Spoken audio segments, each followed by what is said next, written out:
자, 하나님은 하나님의 그러니까 사랑은 용서를 실천함으로 이렇게 증명해 주셨어요.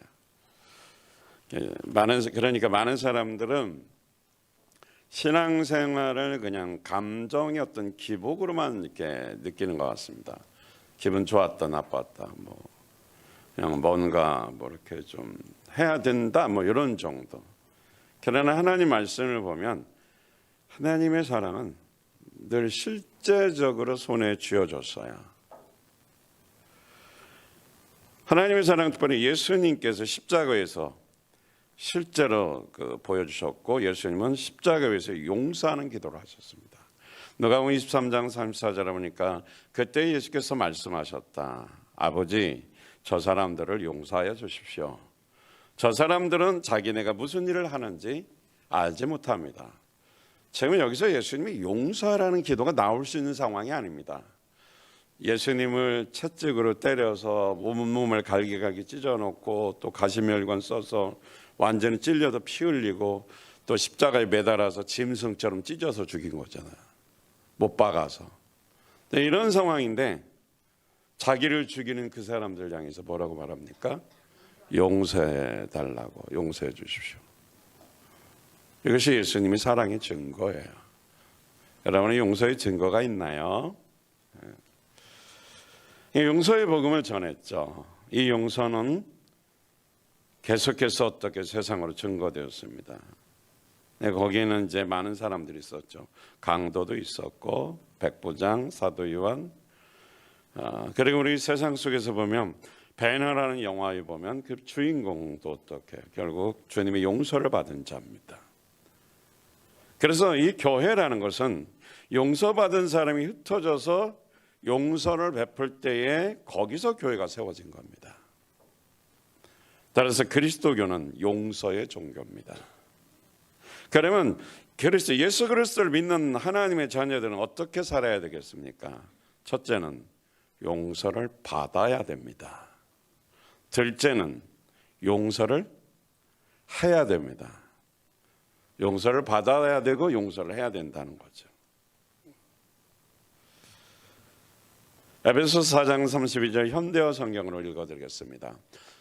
시작. 친절하고 부드러운 마음을 가지십시오. 여러분이 그리스도의 사람들이라는 이유만으로 하나님께서 여러분을 용서하신 것 같이 여러분도 서로 용서하십시오.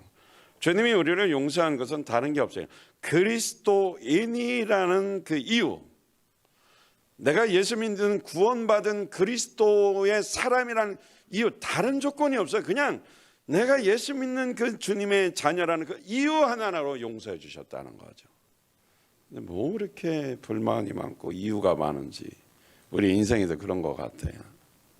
근데 주님이 우리를 용서할 때 따지지도 묻지도 않고 그냥 네가 그리스도인이냐? 오케이, 용서. 단순합니다. 안 받아들여지죠? 미움은 암을 불러들여. 살고 싶거든 용서하시기 바랍니다. 자, 그래서 오늘은 그 용서에 대한 건데, 그래도 용서를 받을 줄도 알아야 돼요. 그게 행복한 사람이고, 용서하면은 더 행복하죠. 반대로 용서 받을 줄 모르면 그 불행한 거예요. 용서할 줄도 모르면 불행한 사람. 용서를 받을 줄 아는 사람이 용서도 할 줄 압니다. 받아본 경험인 사람이 용서하는 거죠. 사랑도 받아본 사람이 사랑할 줄 압니다.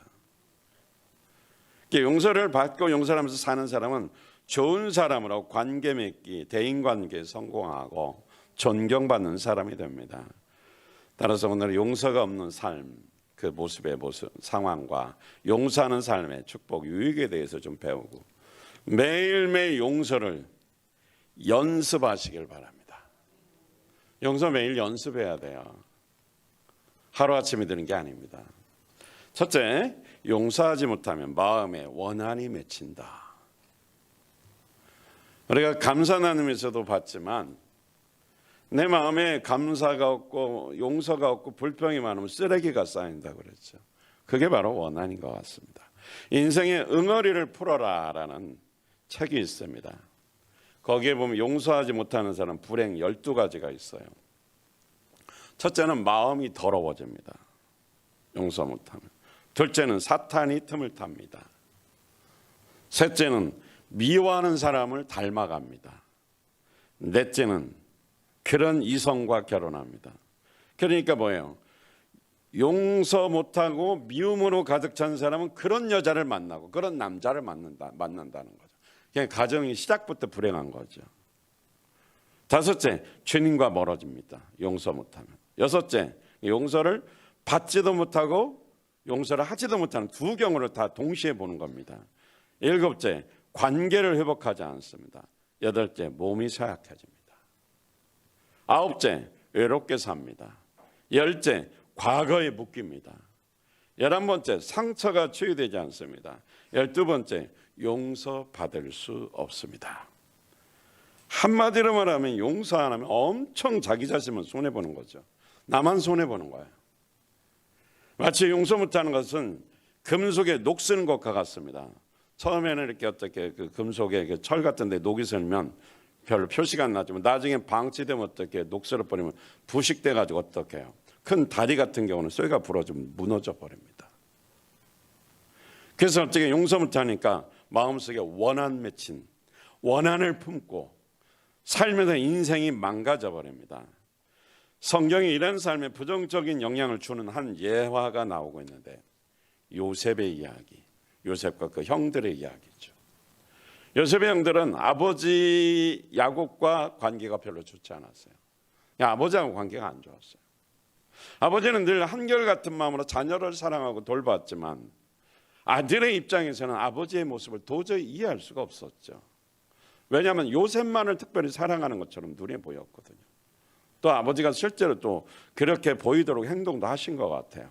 그래서 아버지에 대한 신뢰관계가 깨져서 분노를 사게 되었고 거기서 원한을 갖게 되었습니다. 자, 아버지의 모습을 볼까요? 창세기 37장 3절 시작. 이스라엘은 늙음하게 요셉을 얻었으므로 다른 아들보다 요셉을 더 사랑하여서 그에게 화려한 옷을 지어서 입혔다. 기억, 화려한 옷은 무슨 옷? 이걸 좀 기억하십시오. 그러니까 소위 말하면 아버지는 늦둥이를 얻은 거예요. 늦둥이 얻으면 집안마다 보니까 애들이 커가지고 지 아들 자녀처럼 키우잖아요. 집안에 보면. 그런데 그 형들이 나이가 많거든요. 그걸 이해를 못했어요. 늦둥이 낳았으니까 얼마나 그 예쁘고 귀엽고 그렇잖아요, 그죠? 예를 들면 이런 거죠. 할아버지가 그 손자 나면 되게 손자를 좋아해요. 왜냐하면 아버지가 자기 아들을 키울 때는 먹고 사느라고 바빠가지고 제대로 자녀를 돌보지를 못했고 예쁜 모습을 별로 못 봤어요. 왜냐하면 눈 뜨면 출근하고 저녁이 늦게 하고 하다 보니까. 근데 할아버지가 되다 보니까 여유가 생기니까 손자를 보기 시작하니까 자기 모습을 보니까 손자를 보면 환장하는 거예요. 어느 목사님 보니까 설교하다가 환장하더라고요. 미국에서 뭐 이렇게 손자를 보는데 그분 지금 돌아가셔서 그분은 돌아가셔서 얘기하는 거야. 막 큰 교회 목사님인데 강단에서 막 손자 자랑하는데 막 입이 찢어져가지고 뒤집어지기 직전이야. 너무너무 좋아하는 거야. 그러니까 늦게 난 아들이라 야곱이 이렇게 요셉을 예뻐하고 좋아했다는 거예요. 형들은 속에서 부글부글 끄는 거예요. 요셉만 좋아하지 자기들은 일만 시키고 좋아하지도 않는 것처럼 느낀 거죠.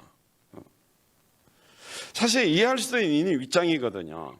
그런데 아버지의 마음을 이해 못하니까 형들은 상처를 받았고 결국은 속에 원한을 사게 된 겁니다. 사실 이 행복한 가정이 별 문제 없어요. 그런데 한 사람이 삐딱해지면 가정이 이렇게 깨지기 시작하고 문제가 생기는 겁니다. 공동체가 그런 겁니다. 자, 창세기 37장 4절 시작. 형들은 아버지가 그를 자기들보다 더 사랑하는 것을 보고서 요셉을 미워하며 그에게 말 한마디도 다정하게 하는 법이 없었다. 여기 보십시오. 형들은 아버지가 그를 자기들보다 더 사랑하는 것을 보고서. 자, 이 말에 우리 착각하고 오해하면 안 돼요. 아버지는 요셉만 더 사랑했다 그 뜻이 아니에요. 잘 보세요. 누구 입장이에요? 형들의 자기 입장에서 아버지가 요셉을 더 사랑한다는 거지 아버지가 말한 적이 없어요. 그리고 아버지 마음은 어쩌면 표현을 안 해서 그렇지 큰아들이니까 믿어서 그럴 수도 있잖아요. 그래서 우리는 어떤 때 뭐 오해를 해요. 그래서 그 순간부터 어떻게 아버지는 동생만 사랑해. 그래서 그 다음부터 어떤 마음을 갖냐면 이제 원한이 맺혔어. 그래서 요셉을 미워하기 시작했어요. 그래서 한마디도 어떻게 해요? 다정스럽게 말하는 법이 없어요. 그때부터 나온 이야기가 있어요. 불불거리기 시작한다는 말이에요. 그때부터 불불거려. 항상 불평하는 거지. 겉으로는 뭐 선한 척하고 좋은 말 하자. 결국은 결론 맺고 속 내용을 보면 불평이야. 그러니까 다정스럽게 말하는 법이 없는 거예요. 이런 사람은 이런 여자를 만나고 이런 여자는 이런 남자를 만나니까 그 집은 불나벤나 불불불. 그래서 원자폭탄 터지기 일보 직전이고 행복한 적이 한 번도 없어. 부족한 것도 없고 아쉬운 것도 없고 다 인정하면 되는데 늘 남의 것을 추구하는 거야. 그냥 자기 사는 대로 인생 만족하십시오. 하나님이 주신 대로 사는 거죠. 근데 또 요셉이 눈치가 없어. 형들이 이렇게 자기한테 원한을 가지고 죽이려는 마음을 가지고 있는 걸 모르는 거야. 천진난만해요. 순수하다가 당하는 경우가 참 많아요. 정말 순수하다가 많이 당해요. 근데 괜찮은 것 같아요. 순수하다. 저는 순수하다가 많이 당했어요. 정말 많이 당해요. 그래도 괜찮은 것 같아요. 하나님 앞에 인정받잖아요. 사랑받잖아요. 결국은 증명되잖아요. 그것이 잘된 것으로. 옳은 것이 인정되거든요. 주책맞게 어떻게 꿈을 꾸고 나서 두 번씩, 한 번도 아니고 두 번씩이란 얘기하는데 그 꿈이 꼭 보니까 형들이 자기 종이 되는 이야기예요.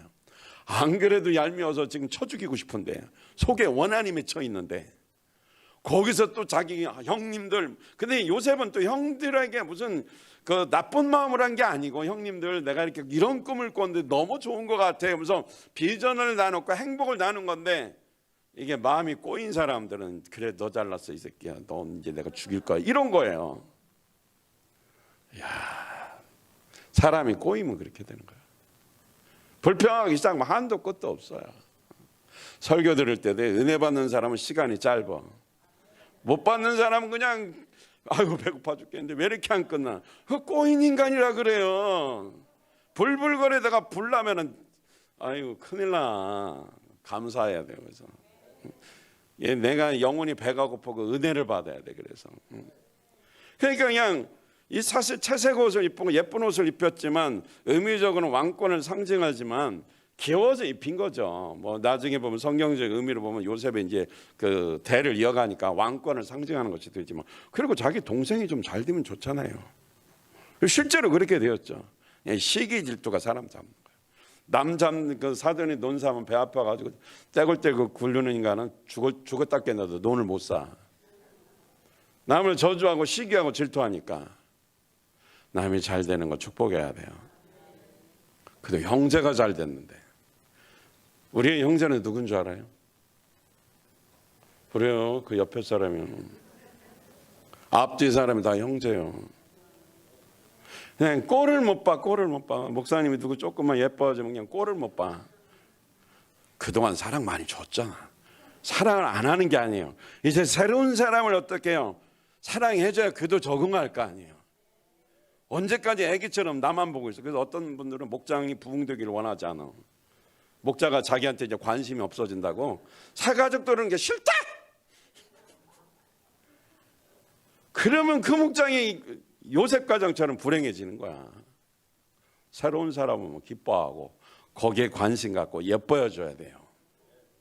그 사람이 부담스러울 때는 부담스럽지 않게 지혜롭게 해야 되고.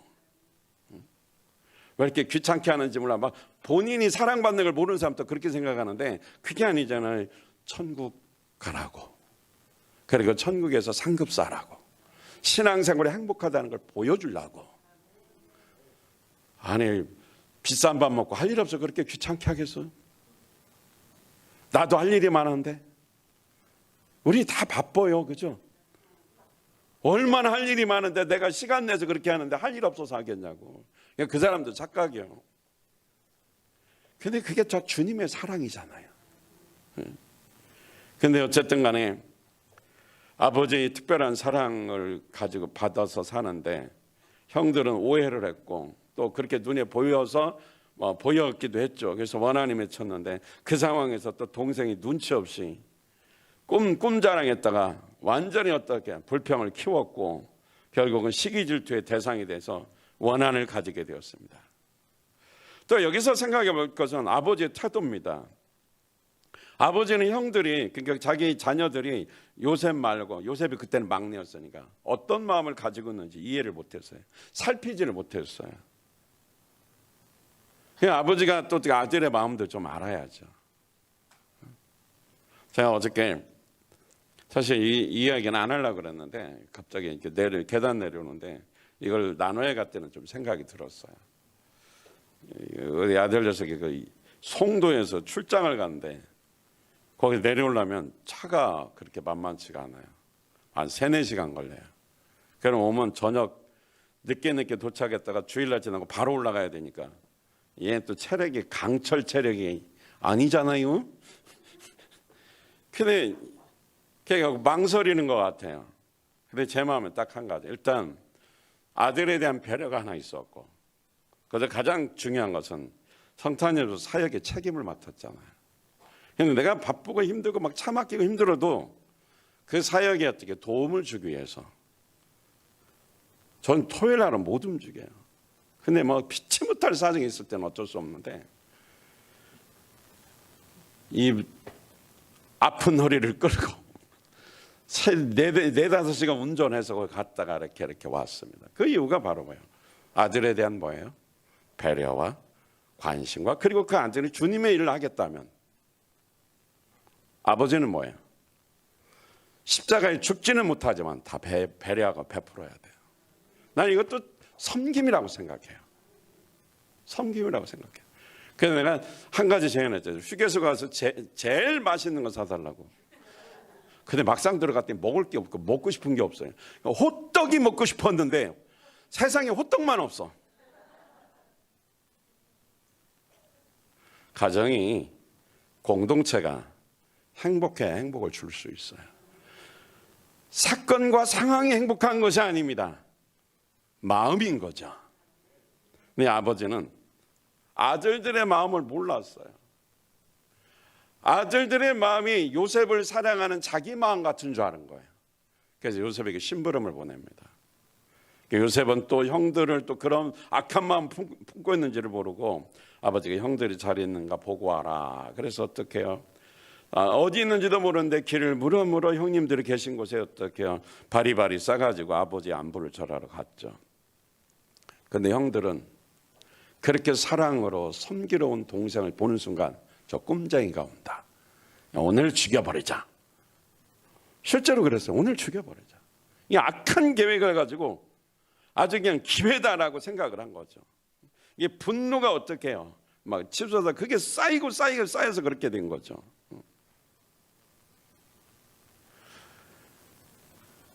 가끔 자녀들이 부모에 대한 상처를 갖고 복수심에 살아가기도 합니다. 겉으로는 잘하지만 부모에게 복수해요. 자신의 방법으로 자녀를 사랑하고 돌보기 때문에 또 부모들은 자기 자녀를 잘하고 있다고 착각하기도 합니다. 그러나 자녀는 아버지의 깊은 사랑보다는 눈에 보이는 채색 옷 입혀주고 사랑해줬다는 그거 현실에만 상처를 받습니다. 아버지의 깊은 마음을 모르니까. 그래서 그 마음을 이해하지 못하니까 분노를 갖고 반항하고 막 속상하게 하는 사건을 만들어서 근심 걱정을 시켜버립니다. 부모를 근심 걱정하게 만들어요. 예를 들면 예배에 참석 안 한다든지, 예배 참석에서도 졸다가 핸드폰질하고 계속 왔다 갔다 하고, 그게 다 반항하는 거예요. 기도를 중단하고 사역을 포기해버리고 직장을 그만두고 집에서 가출해서 아예 오지 않는다든지, 여러 가지 기묘한 방법으로 부모님을 복수합니다. 근데 부모들은 또 그렇게 생각을 안 해요. 지금 복수하는 거예요. 그게 부모의 마음을 모르고 자기는 어떻게 해요? 관심 갖고 싶다고 표출하는 겁니다. 그래서 겉으로 표시내지만 은근히 골탕 먹이는 거죠. 그래서 부모 마음을 막 괴롭히고 속상하게 만듭니다. 이렇게 원한 맺힌 마음을 모르는 야곱은 천진난만한 요셉을 형들에게 심부름을 보내죠. 물어물어 모르는 길도 찾아가다 밤갑게 인사했는데 형들은 어떻게 싸늘하게 대하면서 저 꿈정이 온다고 이참에 어떻게 해요? 아버지의 사랑을 독차지하지 않은 동생을 죽여버리자 이렇게 말하죠. 창세기 37장 20절 시작. 자, 저 녀석을 죽여서 아무 구덩이에나 던져놓고 사나운 들짐승이 잡아먹었다고 하자. 그리고 그 녀석의 꿈이 어떻게 되나 보자. 여기 잘 보십시오. 요셉의 꿈이 이 형들은 어느 정도는 받아들여졌고 믿어졌던 것 같아요. 그러니까 요셉을 죽이는 것은 뭘 죽여버리는 거예요? 요셉의 비전을 죽여버리는 거예요. 꿈을 죽여버리는 거죠. 그러니까 이걸 보십시오.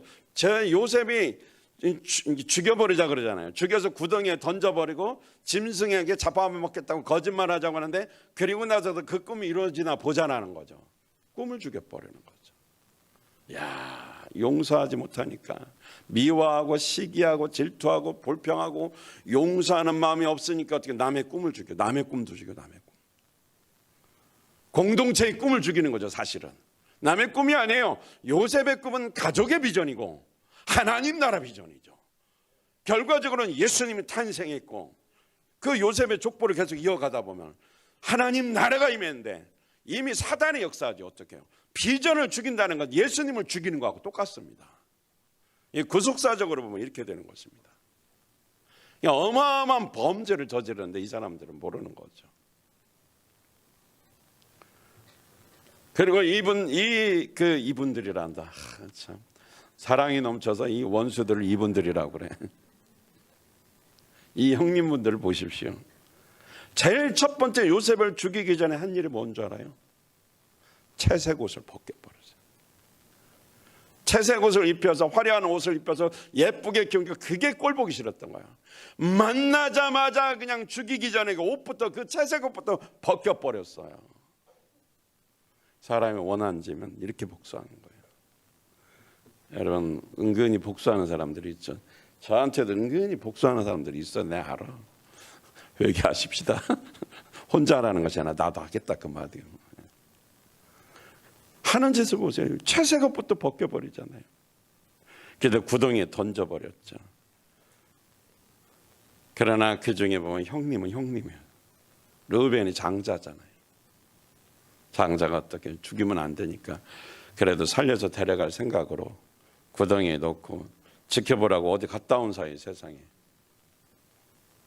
동생을 죽이지 않았는데 그 사이에 팔아먹었죠. 어쨌든 간에 용서 못하는 이런 가족, 이런 공동체는 그게 생지옥입니다.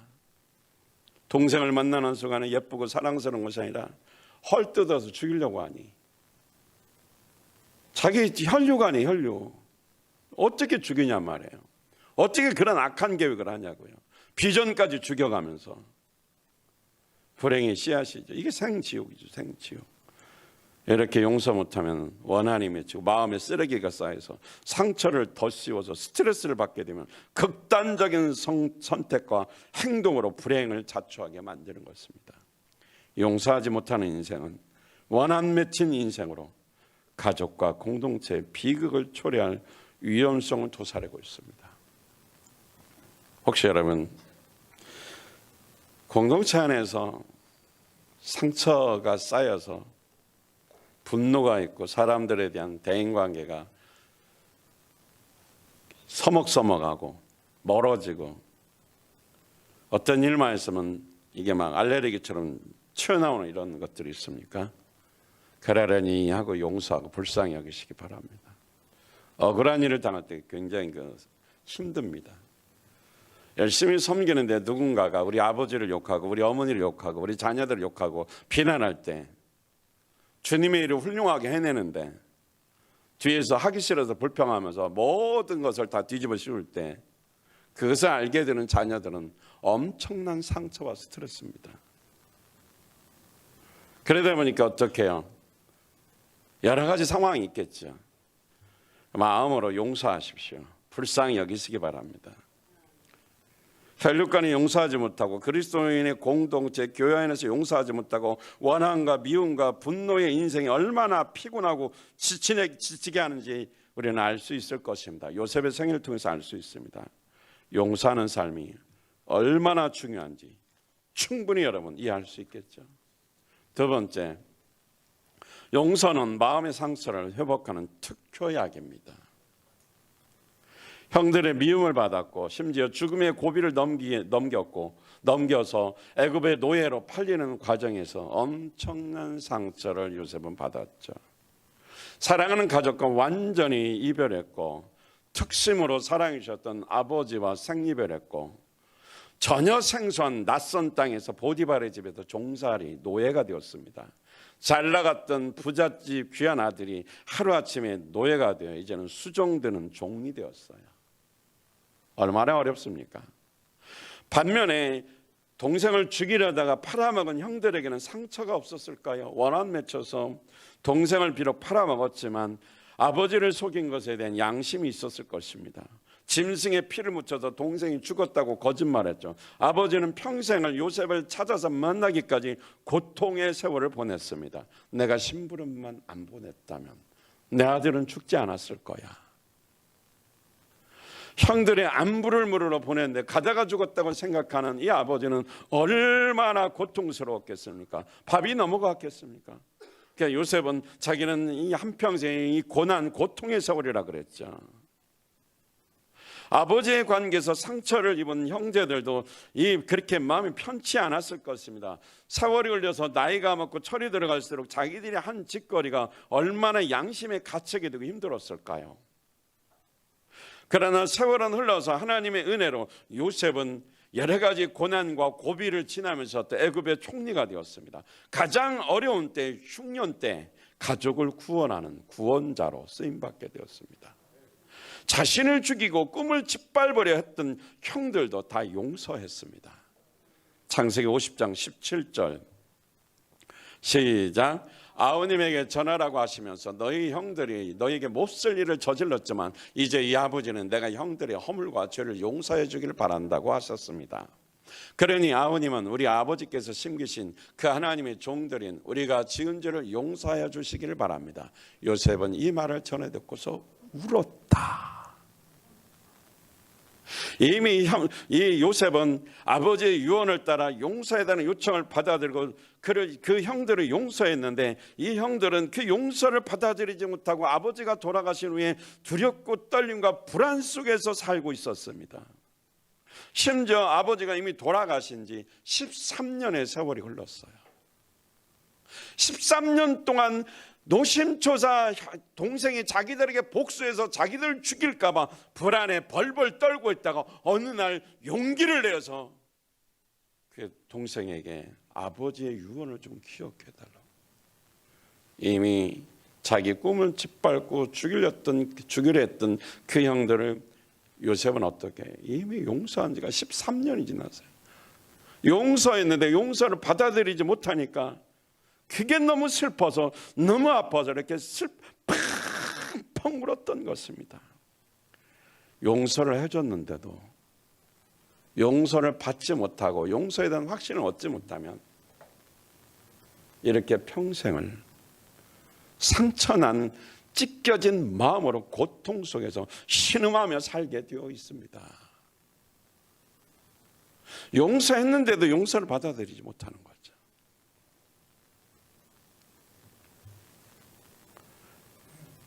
그래서 형들에게 용서의 확신을 심어줬어요.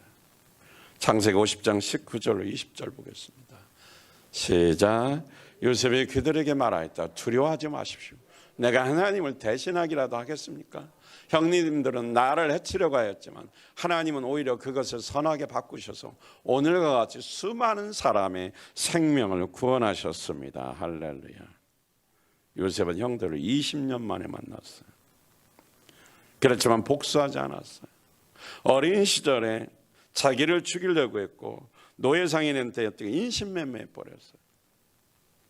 자기를 버린 형들, 버린 게 아니에요. 죽여버린 거예요. 사실은 마지못해 판 거지. 사실은 뭐예요? 죽인 거예요. 죽었다 살아났으니 이 원한이 얼마나 클까요? 겪어보지 않은 사람은 모를 겁니다. 그래서 버림받은 생각, 버림받는 마음을 갖는 자는, 이런 경험이 있는 자에게 버림이라는 것은 죽음이나 마찬가지예요. 버림받았다는 생각이 드는 순간 이 사람은 못 견딥니다. 트라우마가 옵니다. 그런데 요셉은 잘 자랐어요. 늘 기도하면서 하나님과의 관계에서 영적으로 성숙했어요. 원수를 용서하는 거죠. 자기를 죽이려 했던 형들은 다 10명의 형이 다 원수예요. 원수. 나이 많은 형들이 아들 같은 동생을 죽였으니 그건 있을 수가 없는 일이잖아요. 그는 영적으로, 나이는 어리지만 영적으로 성숙했어요. 그래서 복수하지 않고 용서해 주었습니다. 용서하는 사람은 치유받습니다.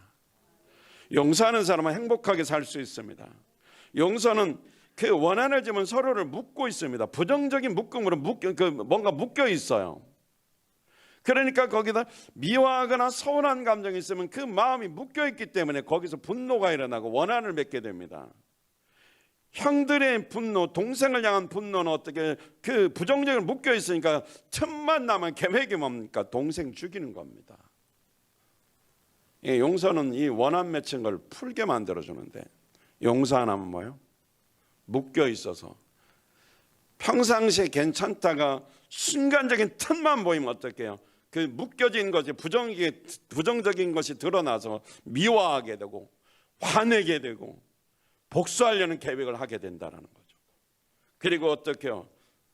편안한 말, 그 부드러운 말을 항상 퉁명스럽게 말하고 쏴대고 다정스럽게 말하는 법이 없다는 거죠. 혹시 어린 시절에 함께 자라면서 친구들을 시기하거나 모함하거나 질투하고 은근히 미워하는 관계를 영적으로 묶어온 것은 없습니까, 여러분들? 누군가 무슨 일을 하거나 말을 하면 매사가 못마땅한 거예요.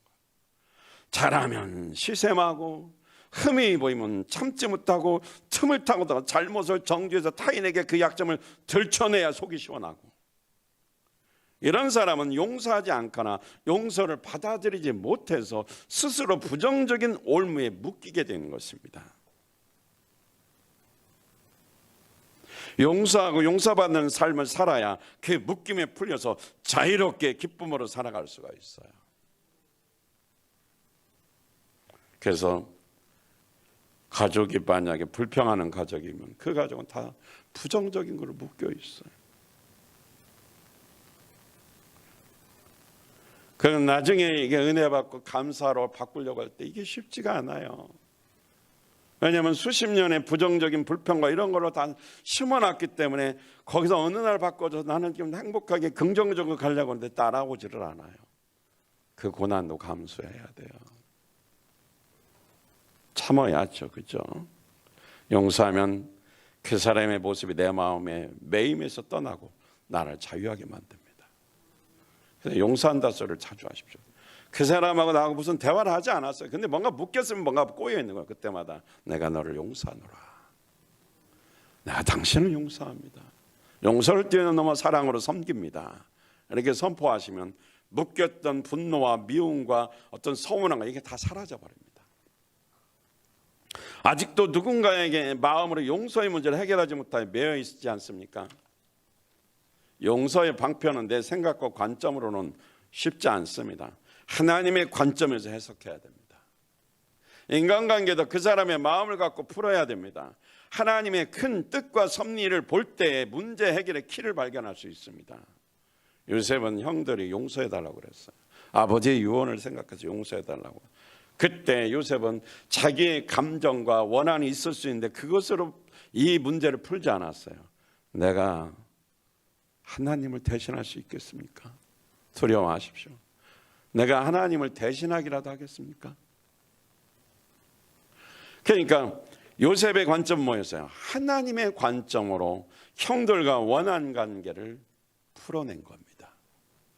당신들은 나를 죽이려고 했지만, 해치려고 했다는 걸 죽이려고 했다는 말이잖아요. 하나님은 오히려 그걸 선으로 바꿨습니다.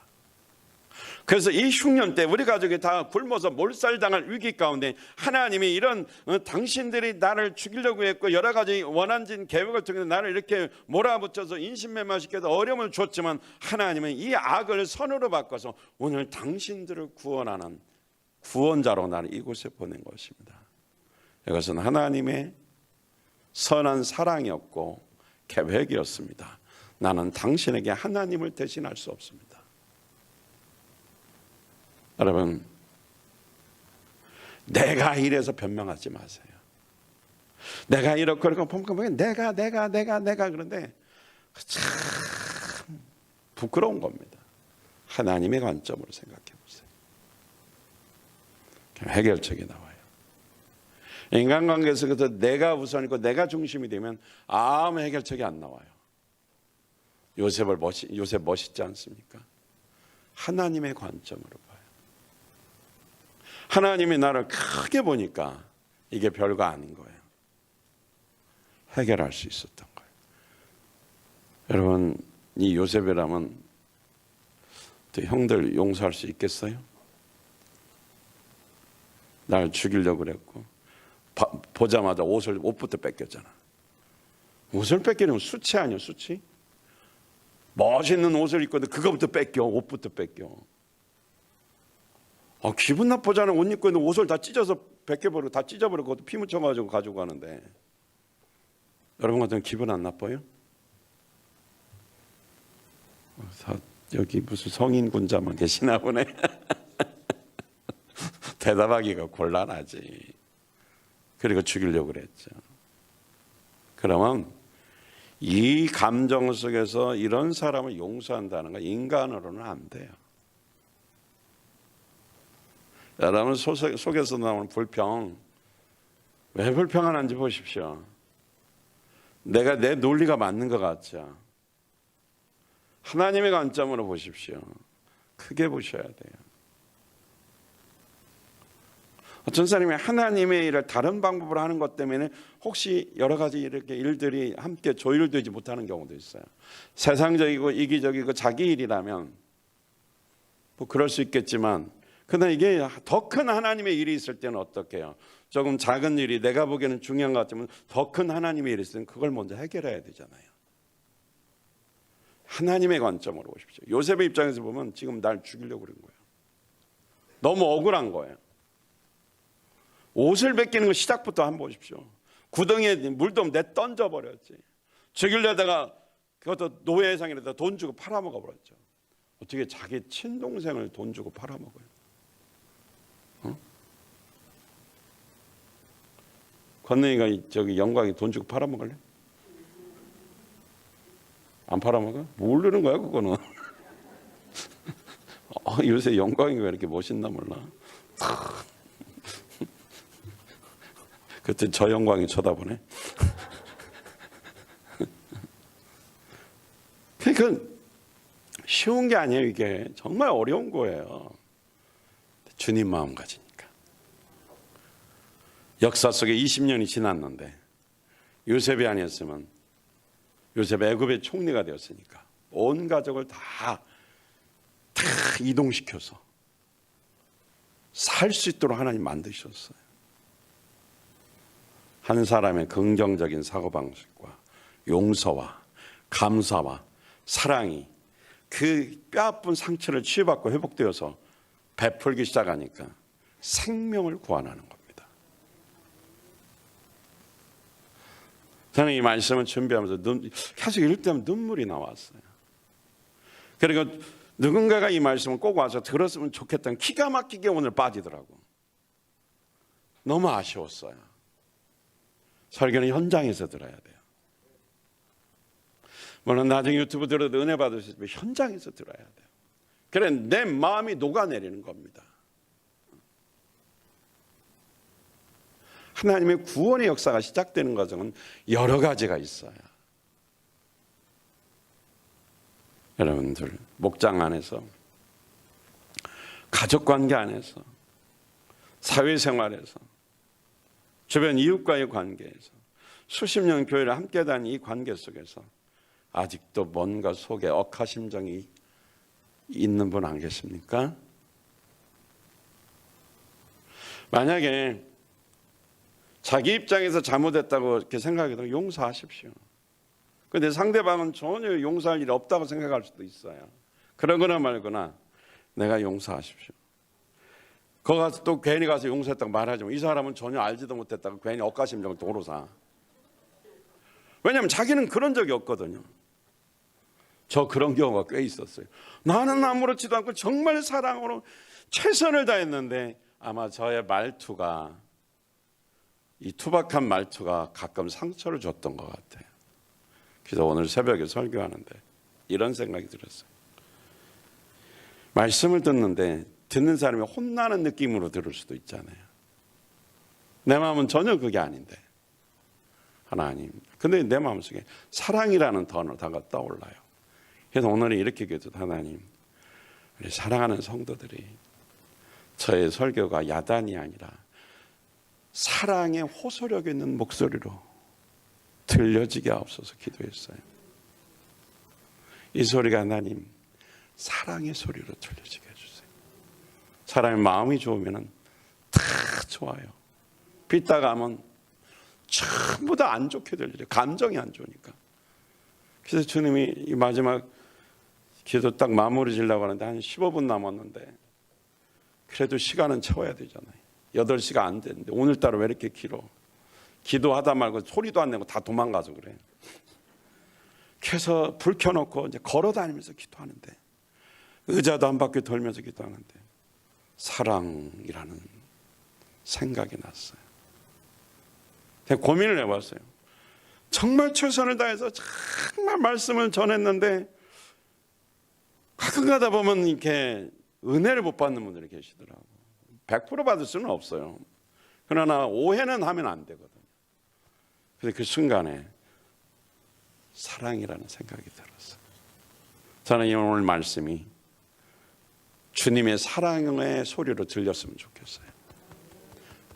설교는 제 목소리지만 그래도 감사한 건 좋은 목소리 주셔서 목소리를 좋게 해서 전달하게 하시니 너무 감사해요. 그러나 하나님의 사랑, 예수님의 사랑, 성령님의 사랑, 담임 목사에게 담겨진 이 사랑이 여러분에게 전달되기를 원합니다. 사랑이 들려져서 용서하십시오. 어떤 상황이 있겠지만 서로 실제로 얽히고 설킨 문제는 대화로 풀어서 해결하면 됩니다. 그런데 눈에 보이는 실제로 얽히고 설킨 게 하나도 없어요. 그러면 그건 자기 혼자 만들어낸 감정적으로 혼자 소설 쓴 거예요. 이러고 이럴 것이고 이러고 이렇게 해서 우리 목사님 이럴 것이다. 자기가 추측한 건지 실제로는 그런 적이 한 번도 없어요. 그건 소설이잖아요. 근데 만약에 그런 것으로도 안 좋다면 용서한다고 선포하고 선포하다 보니까 이게 아무래도 내 잘못 같아. 그럼 내가 회개하면 되잖아요. 근데 찾아와서 그 얘기는 하지 마세요. 내가 상처받으면 나 사표 내고 나갈 수도 있어. 나는 전혀 모르고 왜? 정말 회개하고 잘 되기를 마음의 표현을 뭐 다양한 방법이 있잖아요. 그 방법으로 했을 뿐이란 말이에요. 변명하고 싶지도 않습니다. 어쨌든 간에 사랑으로 요셉처럼 하나님의 관점에서 보십시오. 시기하고 질투하지 말. 우리 청년이 예를 들어서 회계사 세무사에 합격해서 그럼 박수 쳐줘야 돼. 아, 나는 죽어라 못했는데 이게 미워하면 안 돼. 잘 나가면 미움받는 거예요. 원래 잘난 사람 미움받는 거예요. 우리나라에서 욕 제일 많이 먹는 사람이 누군 줄 알아요? 욕했군요. 대통령이 무슨 죄예요? 그 사람 그냥 가만히 있어도 욕 안 먹어요. 원래 리더는 욕 먹는 거예요. 그러니까 사람이 많을수록 무거운 짐 다 짊어지고 가야 돼. 다 채워줄 수 없어요. 그러니까 말씀의 원칙대로만 가면 되는 거예요. 다 들어주죠. 그렇지만 다 해결해 줄 수는 없잖아요. 왜냐하면 이 사람 문제보다 이 사람이 더 심각하면 여기 해결해 줘야 되니까. 무거운 짐을 나 홀로 지고 견디다 못해 쓰러질 때 그다음 뭐죠? 불쌍히 여기서 나를 건져주냐? 뭐 그렇다고. 여러분, 시기 질투를 통해서 분노하거나 미움으로 가면 안 돼요. 그냥 위로해 주시고. 여러분, 나보다 잘난 사람이 잘 되면은 용납을 안 해요. 그 사람이 틈만 보이면 삐죽고 들어와서 비판하고 불평하고 끄집어 내리려고 합니다. 나보다 약한 사람은 좀 여유가 있으니까 그래도 섬기는, 미안합니다, 척하는 거지. 사실 진심이 좀 부족해. 진심으로 섬기면 다 잘 섬기겠지. 나보다 약한 사람 막 하는데 나보다 좀 잘난 사람이 그러면 그 배가 아픈 거예요. 그거 잘못된 거예요. 사람은 잘나고 못나고 사실은 없거든요. 다 주님의 사람인데, 근데 인간사는 살다 보니까 비교가 되고 눈에 보이는 그런 게 있잖아요. 너가 잘난 사람이 더 잘나거든. 축복해 주세요. 우리 여기 눈에 보이는 청년이 나보다 잘나는, 이름을 안 부르려고 눈에 보이는 청년이라고 그러는 거야. 지혜롭게 말하는 거. 그럴 때마다 이름 부르면 또 혼나잖아. 아름다운 신랑을 만나기 위해서는 나보다 잘난 사람은 축복해주고 거기에 감사하고 함께 환호해주고, 그럼 그런 신랑 만나는 거야. 근데 나보다 잘나면 끄집어내리면 그런 놈 만나가 인생이 불편해. 그러니까 내가 축복해주고 용서해주면 누가 좋아져? 그러면 내가 좋고 우리가 좋고 우리 태어날 자녀가 좋고, 스스로 우리가 무덤을 파는 거야, 인생 보니까. 그래서 지금이라도 우리 늦지 않았잖아요. 지금이라도 만들어가면 되잖아요. 우리 행복의 삶, 감사의 삶 계속 했잖아요. 저 그거하고 막 코 터지고 입 터지고 다 터졌어요.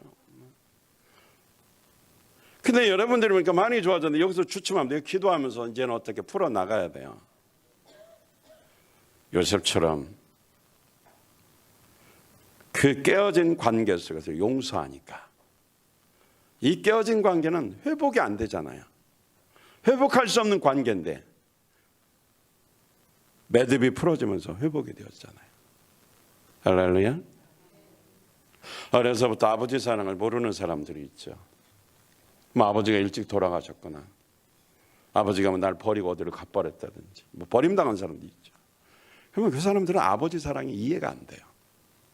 그러니까 사랑을 받아본 적이 없으니까 자칫하면 속에서 사랑보다는 이 어려워서 자라온 환경이 불평으로 어떻게 해요? 이게 근육을 만들어 놨어요. 요즘 근육이라는 단어를 많이 써요. 상담학에서도. 그러다 보니까 모든 게 다 불평이고 잘해주는 것에 대한 감사가 없어요. 그냥 당연한 듯이 얘기만 불평받고 조금만 못해주면 막 분노가 나나 화가 나는 거예요. 그게 아버지와의 관계에서 아버지를 만나본 적이 없고 아버지 사랑을 받아본 적이 없어서 그래요. 그런데 우리 시대에는 대부분 그래요. 아버지는 새벽부터 일하러 가고 저녁 늦게 오고, 아니면 말머니 일하러 다니라고 별로 얼굴 본 적이 없어요. 그냥 엄마하고만 살아서. 그래서 엄마가 똑똑해야 돼. 엄마가 좀 마음이 넓고 엄마가 긍정적이 돼야 돼. 근데 엄마가 꼬장꼬장거리고 부정적이고 그냥 매사가 불평이고 짜증만 내면 그 집안 어떻게 되겠어요? 엄마가 여장부처럼 든든해야 돼요. 그리고 아버지는 노년 어차피 오게 돼 있어. 요셉처럼 이때 풀면 돼. 이때 풀면 돼요. 물론 미리 풀면 더 좋고. 그러나 목자 목녀로서 한 교회에서 함께 가까이서 섬긴다면 거기서는 해결되죠. 그래서 목장으로 돌아와야 되고 교회로 돌아와야 돼요. 예수님의 몸이니까 교회는. 여기가 공동체니까. 여기서 사랑이 시작되면 이걸 목장에서 보니까 가정에서도 되는 겁니다. 근데 어떤 사람은 교회에서든 거룩한데 가정에 가면 좀 거시기한 경우가 있는 것 같아요. 거시기 단어는 각자 알아서 해석하시고. 그러면 안 되죠. 가족은 웃어야죠. 그리고 힘들고 지쳤을 때 빵긋빵긋 웃어주면서 용서하고 화해하면서 어떻게 서로 섬겨줘야 되죠. 결국 가족 공동체의 마지막은, 내가 어린 시절 상처가 많아요. 눈치 보고 힘들었어요.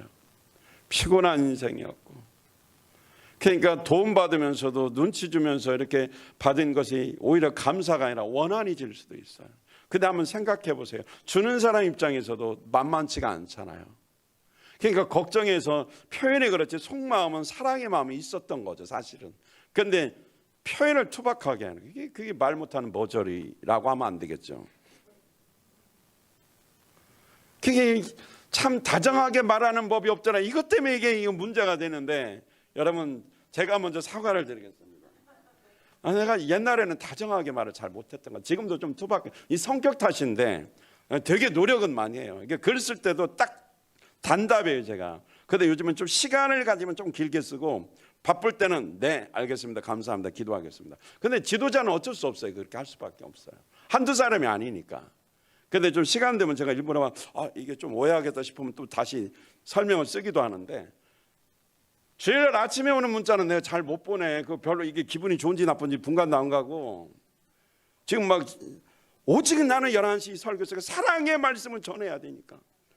오늘 온 사람 거졌다 그저가면 안 되잖아. 이분이 사랑받고 회복돼야 되니까, 새롭게 힘을 얻어야 되니까. 난 여기에, 그래서 주일 예배 오는 사람은 여기에 목숨 걸어요. 안 오는 사람들 불쌍한 거야. 그래서 대면을 얼굴 봐야 하나님 말씀을 주어지죠.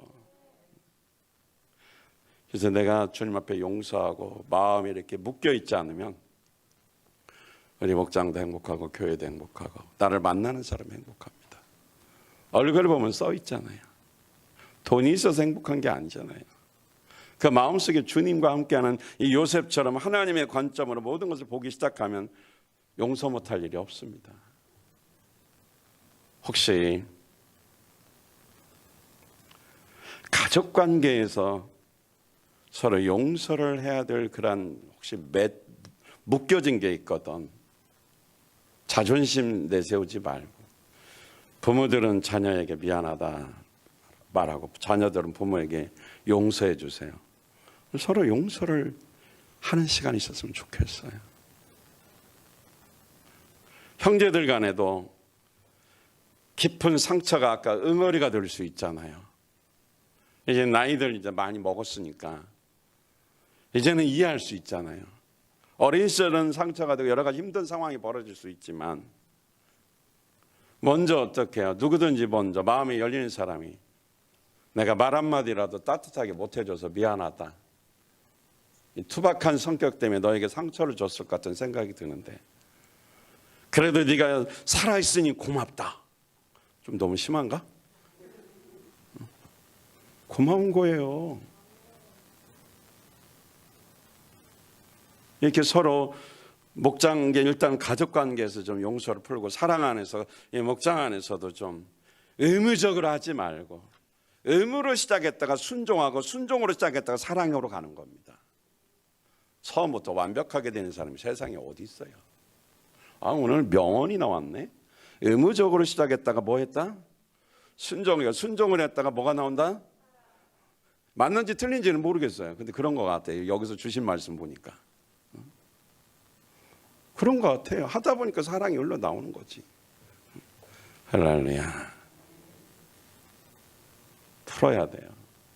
비결은 용서입니다. 용서를 받아들이든지 용서를 하든지 어쨌든 간에 용서입니다. 아버지들, 어머니들, 어린 자녀를, 청소년기 자녀를 둔 분들 계십니까? 그 아이들 마음 아세요? 잘 모를 거예요. 내 딴에는 잘해주니까. 자녀들은 또 늘 불만이, 아무리 잘해줘도. 그래서 하브르타가 필요한 것도 있고, 기도하면서 예수님 안에 있어야 해결됩니다. 푸른 것이 하나님의 관점이었어요. 에베소 4장 32절, 서로 친절히 대하여 불쌍히 여기며 하나님께서 그리스도 안에서 여러분을 용서하신 것 같이 서로 용서하십시오. 그리스도 안에서 용서하신 것 같이. 그러니까 온 가족이 구원을 받아야 돼요. 하나님의 자녀로 다 어떻게 거듭나야 됩니다. 그 다음에 용서의 문제가 해결됩니다. 구원받지 못한 사람이 있으면 인간적인 해결 방법은 잠시 동안이지만 또 해결이 안 돼요. 또 용서했어도 또 그런 문제가 생겨요. 그러려니 하면서 늘 또 용서합니다. 거듭거듭 용서하면서 격려하고 돌보면서 가면 되는 것입니다. 사랑하는 성도 여러분, 온 가족이 예수 안에서 하나 되고 하나님의 자녀가 되어야 하는 것이 얼마나 중요한지 알겠습니까? 지금까지 고민하며 기도하셨겠지만 이제는 가족 구원의 절박함과 필요성을 인식하고 간절히 그들을 구원을 위해서 기도하세요. 그리고 더 중요한 것은 하나님의 자녀로서의 변화가 일어나야 됩니다. 그러면 용서는 여기서 시작되고 화해의 관계는 결국 마음의 깊은 상처를 어떻게 해야 됩니까? 회복하는 것입니다. 그래서 용서는 특효약인 것입니다. 마음의 상처를 회복하는 특효약입니다. 가정마다, 목장마다 연합교회적으로 공동체 인간관계 속에서 용서의 삶을 통해 회복되는 큰 은혜가 있기를 예수 그리스도 이름으로 축원드립니다. 할렐루야. 그래 시간 오늘은 쓰기보다는 한번 여기 세 가지 제가 오늘 말씀을 듣고 주의 음성 들었습니까? 그다음에 두 번째는 뭐냐면은 요셉의 형들과 같이 불평과 시기와 원망을 하다가 받은 깊은 상처를 주님께 드리고 용서 여기를 하기가 아니라 제가 이렇게 다시 정리하고 받기로 결단하겠다. 내가 나쁜 짓 해서 용서받아야 되죠. 그죠? 그 다음이 3번 인간관계를 회복하기 용서가 필요한 사람에게 먼저 찾아가 교제를 통해 그때 3번, 4번 가면 안 돼요? 네, 인간관계를 회복하기 용서가 필요한 사람에게 먼저 찾아가 교제를 통해 부드러운 말과 사랑으로 잘 섬길 것을 결단하겠다.